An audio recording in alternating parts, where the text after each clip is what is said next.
예, 안녕하십니까. 동백프라임입니다. 동백고일 기말고사 문제 분석하도록 하겠습니다. 먼저 객관식 볼 텐데요. 이제 앞에는 요지라든지 일치불일치와 같은 수능 유형인데 좀 난이도가 낮은 걸 앞에 좀 배치시키셨네요. 그 다음에 이제 4번, 5번이 빈칸인데 전통적으로 절대로 똑같이 내시지 않습니다. 본문을 항상 변형해서 그러니까 외우는 학생들에 대한 막으시는 거죠. 그래서 원래는 이제 avoid both deficiency and excess인데 요것과 비슷한 다른 걸로 이렇게 변형을 시키십니다. 그래서 이제 이거요. 의미상 맞는 거를 하는 게 맞는 거겠고, 마찬가지로 5번도 이런 단어가 다시 나타난다. 나쁜 습관 고치기가 힘들다. 이런 얘기가 들어가야 되는데 역시 이제 이걸로 바꾸셨죠. 예. 이 문맥상 낱말이 적절하지 않은 것은 이 지문 전체를 아예 좀 많이 바꾸셨더라고요. 굉장히 많이 신경을 쓰셨습니다. 그래서 절대로 외우지 못하고 평소 어휘 실력이라든지 그런 걸 좀 측정하기 위해서 굉장히 신경을 좀 많이 쓰신 것 같습니다. 그 다음에 7번 같은 경우에는 이제 신유형입니다. 이제 작년 수능부터 나온 유형인데, 이 밑줄 준 표현이 의미하는 바로 적절한 것은 내용만 정확하게 파악하면 맞힐 수 있는 문제인데, 역시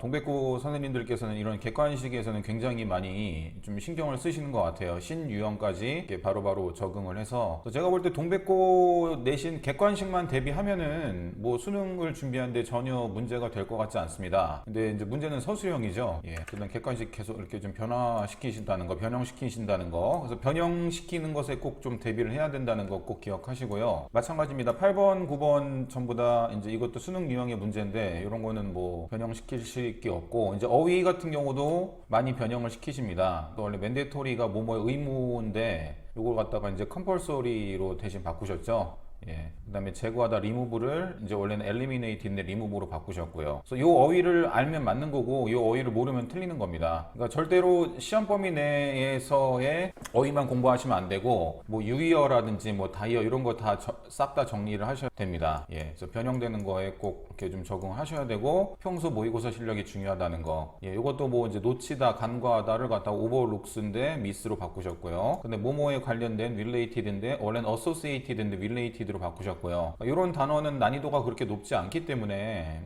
그렇게 충분히 맞출 수 있다고 생각하는데, 이것도 이제 개인에 따라 좀 편차가 있겠죠. 영영정의 이거는 수능 유형이 아닌데 한번 내셨네요. 예, 그래서 이런 건 기본적으로 해석만 할 줄 알면 되는 거니까 난이도가 그렇게 크게 높진 않은 거고요. 예, 그다음에 이제 어법을 틀린 것 하나 내셨고, 그다음에 이제 올바른 것을 내셨어요. 올바른 거는 나머지 4개가 틀리는 거기 때문에 좀 난이도가 아무래도 좀 죠. 예, 이렇게 해서 난이도를 살짝 좀 조정하신 것 같고요.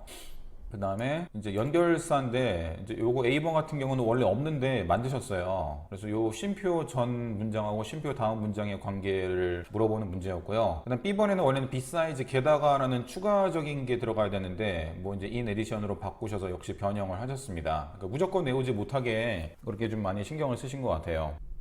19번도 마찬가지로 흐음과 관계없는 건데, 이것도 이제 앞에 문장 따다 놓고 그 다음에 이제 여기 한 1번 전에 있는 내용이 굉장히 많은데 이걸 다 드러내시고, 패스트 패션이 이제 환경에 좋지 않다는 내용만 딱 남기셨더라고요. 그 다음에 마지막에는 다른 내용을 해서 흐름과 관계없는 문제를 내셨고요. 그러니까 이것도 굉장히 많이 변형을 시키신 겁니다. 나머진 그렇고요. 그래서 다시 한번 말씀드리지만은 동백고1 객관식을 다 맞기 위해서는 절대로 내신 시험 범위에 있는 것만 공부하셔서는 안 됩니다. 그러니까 평소 모의고사 실력이 좀 뛰어나야 되고, 이거는 하루아침에 해결될 수 있는 문제가 아닙니다. 그래서 어휘라든지 좀 그런 평소 실력이 좀 있으셔야 되고요. 그 다음에 이제 서술형인데, 서술형은 이제 좀 이렇게 라이팅 쪽이 많이 나와요. 그래서 좀 어느 정도 암기를 하셔야지 맞을 수 있는 문제가 굉장히 많이 나옵니다. 물론 문법적이라든지 본인이 암기를 하지 않아도 라이팅 쪽이 굉장히 강한 학생들은 어찌저찌 맞힐 수 있긴 있습니다. 기본적인 라이팅 실력이 있으면은. 근데 이제 대부분의 학생들은 그렇지 않기 때문에 그 수많은 지문들을 다 암기해야 되는 좀 좋지 않은 상황이 되는 거죠. 제가 항상 동백고1 선생님들에게 항상 이렇게 유튜브를 찍으면서 말씀드리지만, 이런 좀 라이팅 쪽은 수능과 직결되는 것이 아니기 때문에 직결성이 많이 떨어지기 때문에 좀 지양을 해주셨으면 하는 바람인데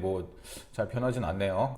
1번, 2번, 3번 전부 다 라이팅이고요. 4번 요거 하나만 이제 빈칸이고 요거 여기서부터 4번, 5번도 전부 다 라이팅입니다. 예, 그러니까 라이팅을 제대로 하지 못하면은 동백고에서는 절대로 고득점을 딸 수가 없습니다. 라이팅 아니면은 이제 시험 범위 내에 있는 걸 거의 암기를 하셔야죠. 예, 마찬가지로 서술형 6번만 이제 문법을 틀린 걸 바르게 고치는 건데, 예, 이것도 이제 어느 정도 암기를 하고 있으시는 게 좋고, 이런 거 같은 경우도 이제 주어진 단어 쓰는 거 전부 다 라이팅에 관한 겁니다. 그러니까 동백고 같은 경우는 서술형이 영작하고 어법 틀린 거, 예, 그러니까 문장을 좀 미리 암기하느냐, 예, 어법 틀린 걸 잘 골라낼 수 있느냐, 요거 능력을 많이 물어보시고요. 그다음에 객관식 같은 경우는 변형을 굉장히 많이 하시기 때문에 평소 수능 실력이 있어야 된다. 특히 이제 어휘라든지 논리력이 좀 있어야 된다. 예, 그렇게 말씀드리고 싶습니다. 그래서 동백고 쪽으로 지원을 하고 싶으신 학생들은 이런 능력이 자기가 있는지를 좀 알아보시면 될 것 같아요. 예, 그렇습니다. 그래서 그런 능력을 키우셔서 앞으로도 동백고 쪽에서